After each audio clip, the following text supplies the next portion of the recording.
Сәлем достар, дәл қазір менің қолымда Семей қаласының мәслихатының су жаңа депутаттарының суреті қолымда. Қазір Семей жұртшылығы бұл кісілерді қаншалықты таниды екен, біледі екен, бірге білеміз. Таныс болыңыз, бұл Семей қаласының мәслихатының су жаңа депутаттары.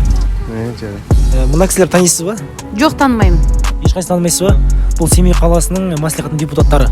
Семейге қарау керек қой, одан басқа немеге қарау керек. Мына кісілер танисыз ба? Жоқ, танымайды екенмін. Семейдің жолымен кішкене освещенияларын салса дұрыс болады да, өзім Алматыдан келгем. Мына кісілер танисыз ба?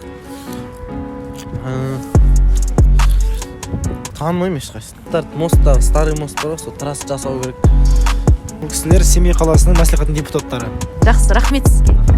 Жеке-жеке аты жөнмен айтсаңыз тіпті жақсы болатын еді. Бұл біздің халықтың сайлап алған адамдар деп айтқымыз келеді ғой, осы Семей тұрғындарының.